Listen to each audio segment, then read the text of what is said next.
ओम शांति। आज 26 नवंबर 2022 की साकार मुरली पढ़ने जा रही हूँ। आज सार में बाबा ने कहा, मीठे बच्चे, तुम रूहानी यात्रा पर हो। तुम्हें वापस इस मृत्युलोक में नहीं आना है। तुम्हारा उद्देश्य है मनुष्य से देवता बनना और बनाना। आज का प्रश्न है, 16 कला संपूर्ण बनने वालों की निशानी क्या होगी? उत्तर है, वह अपनी झोली ज्ञान रत्नों से अच्छी तरह से भरकर दूसरों को भी भरेंगे। ज्ञान रत्नों का दान कर अपना मर्तबा ऊंच बनाएंगे। दूसरा पॉइंट है, वह पक्के महावीर होंगे। उन्हें माया जरा भी हिला नहीं सकती।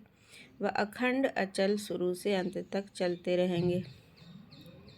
आज का प्रश्न है, पापों से मुक्त हो पुण्य आत्मा बनने की युक्ति क्या है? उत्तर है, इस अंतिम जन्म की कहानी बाप को सुनाकर राय लो। साथ साथ बाप को याद करते ज्ञान रत्नों का दान करते रहो तो पुण्य आत्मा बन जाएंगे। बाबा ने कहा कि पापों से मुक्त होकर पुण्य आत्मा बनने की युक्ति क्या है, तो हम यहाँ पे कॉन्फेस करते हैं ना, जैसे तो वैसे ही बाबा को चिट्ठी लिखनी होती है। अगर हमें लगता है हमारे इस जन्म में हमारे द्वारा जो जो पाप हुए हैं, तो वो सारा चीज़ बाबा को लिखकर बाबा को चिट्ठी लिख दो और दे दो। तो कहते हैं कि सिर्फ बता देने से जो है आधा पाप खत्म हो जाता है। और बाबा फिर आगे के लिए आपको युक्ति भी बताते हैं कि आगे आपसे ऐसे कोई भी कर्म नहीं होंगे। फिर इस ज्ञान का जब हम दान करते हैं तो उससे स्वतः ही हमारा पुण्य का खाता जमा होता जाता है। ज्ञान रत्नों को धारण भी करना है खुद। बाबा ने पहले प्रश्न में के उत्तर में ही कहा और सार में भी बोला कि तुम्हें देवता बनना भी है और बनाना भी है। तो पुण्य का खाता तो वैसे ही इतना जमा हो जाएगा। दूसरों को हम देवता बनाएंगे तो हमारा मर्तबा कितना ऊंच होगा। तो ज्ञान रत्नों को धारण कर दूसरों को भी सुनाते रहना है ज्ञान। तो पापों से मुक्त होने के लिए बाबा ने आज क्या कहा कि अपने जीवन की सारी कथा, सारी बातें जो आपको लगता है गलत सलत कुछ आपने किया है, वो सब बाबा को बता दो, चिट्ठी लिख के बता दो और फिर राय लो, तो सारा पाप का बोझा ख़त्म हो जाएगा। क्योंकि बाबा परमपिता परमात्मा आते ही हैं आत्माओं को लिबरेट करने के लिए।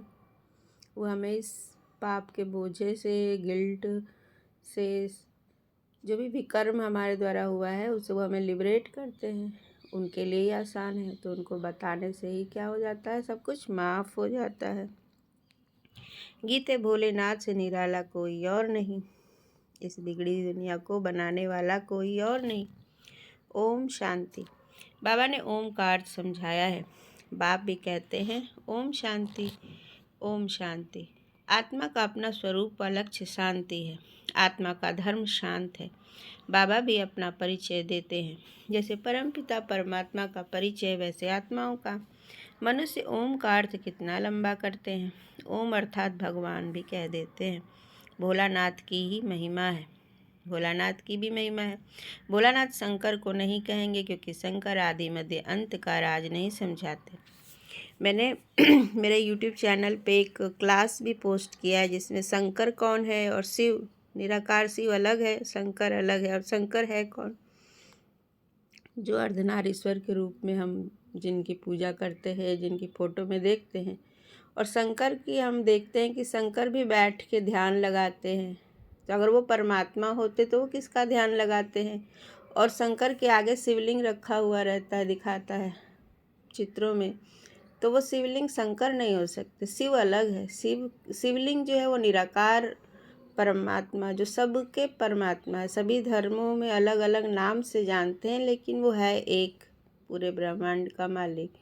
तो वो शिवलिंग उनका यादगार है, परमपिता परमात्मा जो यहाँ आकर ज्ञान सुना रहे हैं। भारत की बारी है भारत का उद्धार करने। वो हर 5000 साल पे आते हैं। अलग अलग धर्मों के लिए अलग अलग समय पर आते नहीं है, वो धर्म गुरुओं द्वारा होता है। एक सत्य है कि आदि सनातन देवी देवता धर्म की स्थापना स्वयं परमात्मा ने की है और वो स्वयं धरती पे तभी आते हैं 5000 साल में एक बार।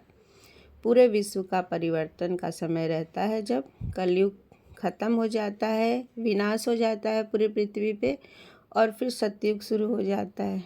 वो नया धर्म जहाँ एक ही धर्म रहेगा पूरे 2500 साल तक। ये सिर्फ 5000 साल का ही सृष्टि का चक्र है और 2500 साल तक सिर्फ आदि सनातन देवी देवता धर्म होता है, जिसमें सतयुग और त्रेता 2 युग आते हैं और त्रेता के अंत में फिर से इस्लाम धर्म आ जाता है। उनके पैगंबर आते, वो भी हमसे ही निकले हुए हैं, क्योंकि ये झाड़ के जैसे है सृष्टि चक्र। बीज परमात्मा है, जड़ और तने हम देवी देवता के धर्म वाले हैं।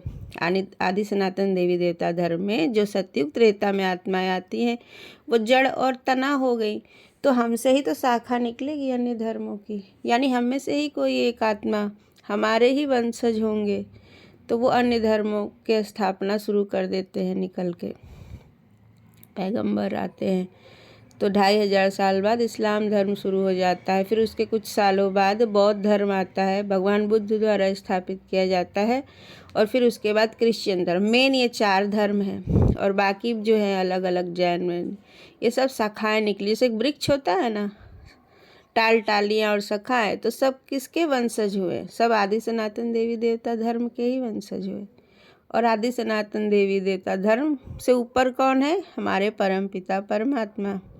तो हम भारतवासी वैसे ही सभी धर्मों के पूर्वज हैं और हम सबके पिता एक ही हैं, वो है निराकार शिव परमात्मा। शिव नाम हमने दिया है, हम उनको शिव के नाम से जानते हैं। शिव का अर्थ है कल्याणकारी। लेकिन और अन्य धर्म वाले कोई अल्लाह बोलता है, कोई गॉड बोलता है, तो सभी अलग अलग नाम से जानते हैं, लेकिन ऊपर उंगली सभी उठाते हैं। सभी धर्म स्थापन, गुरु नानक ने भी बोला वो लाइट है, सबकी उंगली ऊपर जाती है।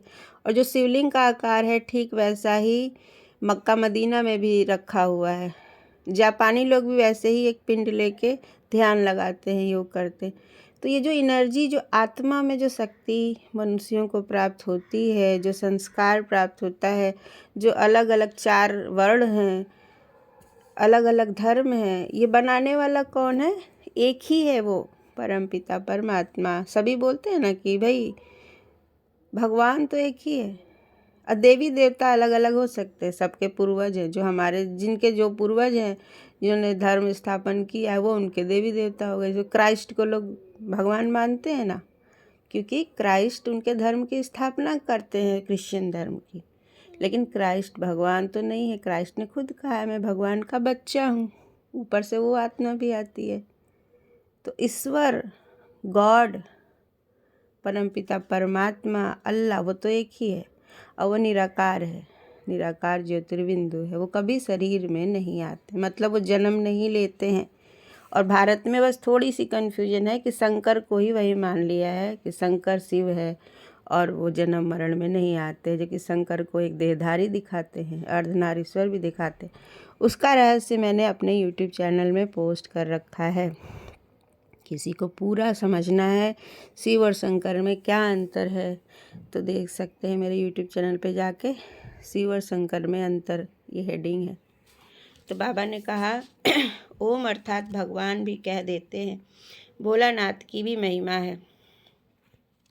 भोलानाथ शंकर को नहीं कहेंगे क्योंकि शंकर आदि मध्य अंत का राज नहीं समझाते, वह तो भोलानाथ ही बताते हैं। भोलानाथ वर्षा देते हैं, शंकर वर्षा नहीं देते। ऐसे भी नहीं शंकर कोई शांति देते हैं, नहीं, शांति देने के लिए भी साकार में आकर समझाना पड़े। शंकर तो साकार में आते नहीं। भोलानाथ ही शांति, सुख, संपत्ति, बड़ी आयु भी देते हैं।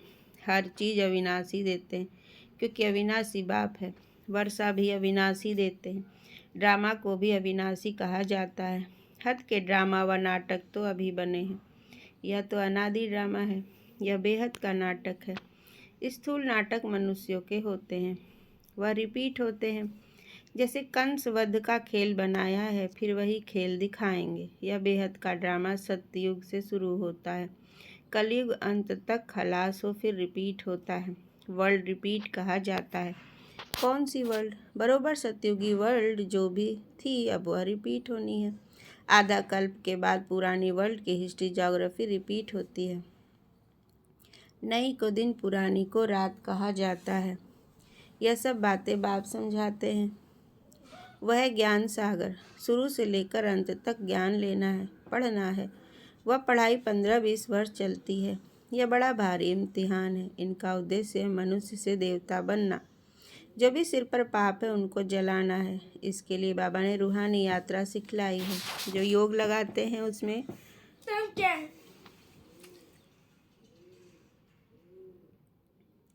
जहाँ से वापस स्मृति लोक में नहीं जाना है। 8 o'clock। और कब जाएंगे? टुमारो, कल जाना है ना। तो बाबा ने क्या कहा कि सिर पे पापों का बोझा है, इसे रूहानी यात्रा से यानी योग बल से इसको हटाना है, जहाँ से वापस स्मृति लोक में नहीं आना है। कौन सा डेट है?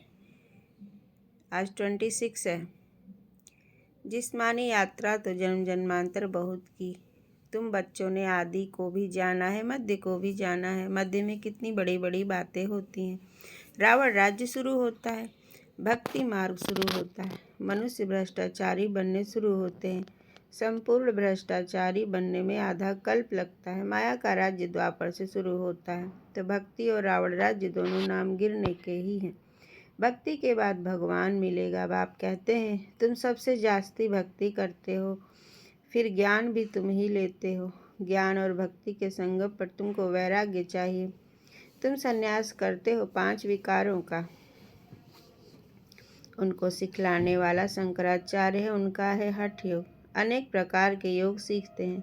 घर बार छोड़ ब्रह्म के साथ योग रखते हैं। उनको तत्व ज्ञानी, तत्व योगी कहते हैं। ज्ञान देते भी हैं तत्व का। समझते हैं चक्र फिरना, हमको पाठ बजाना है। यह बातें उनके आगे ऐसे हैं जैसे बंदर के आगे डमरू बजाए। अब बंदर मिसल मनुष्यों को मंदिर लायक बनाने के लिए यह ज्ञान डांस करते हैं। ज्ञान डांस को उन्होंने डमरू नाम रख दिया है और कहते हैं राम ने बंदर सेना ली। बाबा समझाते हैं तुम सब बंदर थे। शिव बाबा ज्ञान डमरू बजाए बंदर से मंदिर बनाते हैं। वह समझते हैं लंका में रावण का राज्य था। बाप कहते हैं सारी दुनिया सागर के बीच खड़ी है। इस समय सारी दुनिया में रावण राज्य है। हद की बातें सुनाते हैं। बाप तो बेहद का राज समझाते हैं। सारी दुनिया रावण की जंजीरों में फंसी हुई है। सारी दुनिया को विकारों के कारण पतित कहा जाता है। पतित पुकारते हैं कि हे पतित पावन आओ, आकर हमको पावन बनाओ। आत्मा को ही पावन बन वापस घर जाना है। तुम जानते हो एक बाप के बच्चे हम भाई बहन ठहरे तो जरूर प्रजापिता ब्रह्मा भी चाहिए। शिव बाबा कहते हैं तुम निराकार आत्माएं शिववंशी हो, फिर साकार में भाई बहन बनते हो। निराकार में सब भाई भाई हो, फिर प्रजापिता ब्रह्मा साकार में आते हैं तो तुमको भाई बहन बनाते हैं। रूहानी रीति से भाई भाई, जिस्मानी रीति से भाई बहन हो। तो यह निश्चय रखना है कि हम शिववंशी प्रजापिता ब्रह्मा कुमार कुमारियां हैं। वर्षा पाना है बाप से। बाप को अविनाशी सर्जन भी कहा जाता है। हर एक का कर्म बंधन अलग अलग है। बाप आकर कर्म और विकर्म की गति समझाते हैं। हर एक को अपनी अपनी जीवन कहानी सुनानी होती है। यह तो जानते हो द्वापर से लेकर तुम पतित बनते हो। अब यह तुम्हारा अंतिम जन्म है। जो कुछ पाप किए हैं वह सब कुछ जमा होते आए हैं। अब हमको पुण्य जमा करने हैं। इतने जन्म के पाप कैसे कटे और हम पुण्य आत्मा कैसे बने? बाप कहते हैं मुझे याद करो तो तुम्हारे विकर्म विनाश होंगे। और ज्ञान रत्नों का दान करना है। जो बहुत दान करेंगे वह ऊंच मर्तबा पाएंगे। भारत जैसा दान कोई करता नहीं है। अब उनको मिलता कहाँ से है? बेहद का बाप सबसे बड़ा फिलैंथ्रोपिस्ट है। बाप आकर जिये दान देते हैं।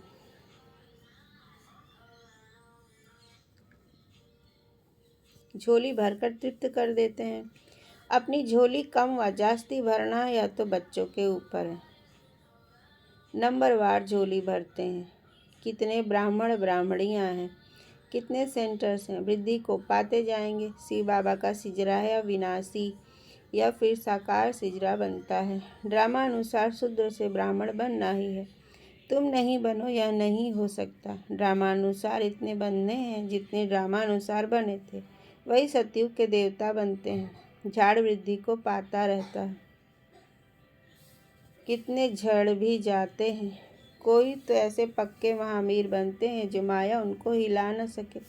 वह अखंड अचल रहते हैं। अखंड अर्थात शुरू से लेकर चलते आते हैं। महावीर भी तुम बच्चों को कहा जाता है। अचल स्थिर बनना है, ऐसा कोई कह न सके कि हम 16 कला बन गए हैं। नहीं, बनना जरूर है। 16 कला संपूर्ण बनने की निशानी क्या है? जो अच्छी रीति अपनी झोली भरकर औरों की भरते हैं। ड्रामानुसार कल पहले जिसने ज्ञान की धारणा की है सो करेंगे। हम साक्षी होकर देखते हैं। पुरुषार्थ तो जरूर करना पड़े। पुरुषार्थ के बगैर प्रारब्ध नहीं मिल सकती। वह सब मनुष्य के द्वारा पुरुषार्थ करते हैं। शास्त्र भी मनुष्यों ने बनाए हैं। अब तुमको परमपिता परमात्मा की श्रीमत मिलती है। ऊंचे ते ऊंचा है भगवान, ऊंचे ते ऊंचा उनका ठाव है। बाप आया है सुखधाम शांति धाम का मालिक बनाने। सबको शांति धाम ले जाते हैं। कितना बड़ा बेहद का पंडा है। वह एक है, बाकी जिस्मानी यात्रा पर ले जाने वाले तो अनेक पंडे हैं। कुंभ के मेले पर ढेर पड़े पंडे होते हैं। यह सच्चा कुंभ का मेला है, परंतु पंडा एक ही है। तुम हो पांडव सेना। उन्होंने तो 5 पांडव दिखाए हैं। वास्तव में गायन इनका है। यह शक्ति सेना वंदे मातरम। मुख्य है भारत। यह सबका माता पिता सबको पावन बनाते हैं। श्री कृष्ण को तो सब नहीं मानते। श्री कृष्ण का नाम गीता में डालने के कारण भारत को इतना ऊंच तीर्थ समझते नहीं हैं। बाप कहते गीता पढ़ते पढ़ते मनुष्यों की क्या हालत हो गई है। बाप तो सबको वर्षा देते हैं। ज्ञान तो अथाह है। सागर को स्याही बनाओ तो भी बेअंत अंत नहीं पाया जाता। गीता में शिव बाबा के बदले श्री कृष्ण का नाम डाल दिया है। अब तुमको अंधों की लाठी बनना है। बाप का परिचय देना है कि ऊंचे ते ऊंच कौन है। परमपिता परमात्मा वर्षा किससे मिलेगा? उनसे। कल्प पहले भी ब्रह्मा द्वारा वर्षा लिया था। स्थापना हुई थी। वर्णों को जरूर फिरना है। तुम शूद्र से ब्राह्मण बनते हो। ब्राह्मणों द्वारा यज्ञ रचा जाता है। तुम हो सच्चे ब्राह्मण, वह झूठे ब्राह्मण। भगवान उवाच में तुम बच्चों को राजयोग सिखलाता हूँ। यहाँ तुमको भगवान पढ़ाते हैं, वहाँ मनुष्य को पढ़ाते हैं। सबको पहले बाप का परिचय देना है। परमपिता परमात्मा से आपका क्या संबंध है? हम सब आत्मा उनके बच्चे हैं ना, वो तो पिता हो गए।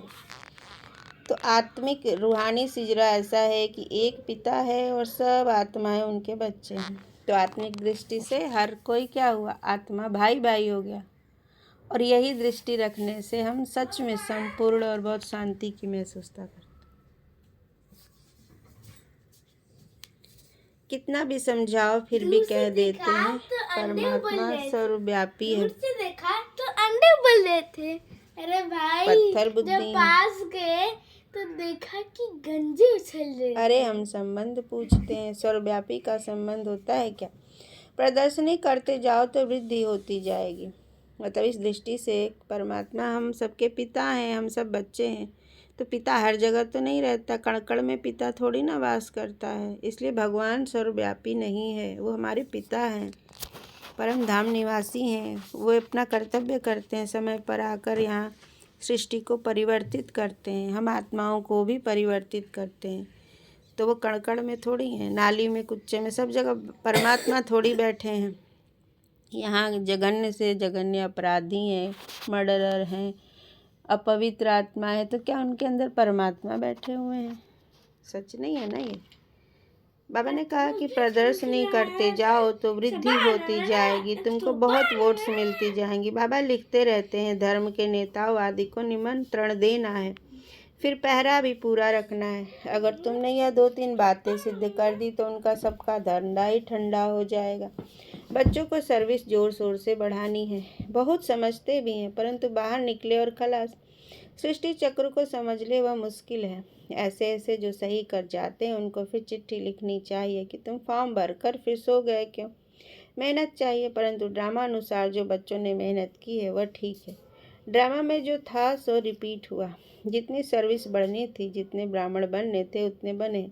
वृद्धि होती जाएगी। कोई सेकंड में बाप को पहचानेंगे, कोई 7 दिन में, कोई 1 मास में, कोई चलते चलते ठंडे हो पड़ते हैं, फिर संजीवनी बूटी से खड़े हो जाते हैं। बच्चे जानते हैं श्रीमत पर हम भारत को स्वर्ग बनाने के रिस्पॉन्सिबल बने हुए हैं। श्रीमत से स्वर्गवासी बनना है, यह खेल है। अब तुम शिवालय में चलते हो, पहले तुम स्वर्गवासी थे, फिर इतने जन्मों के बाद रावण ने नरकवासी बनाना शुरू किया।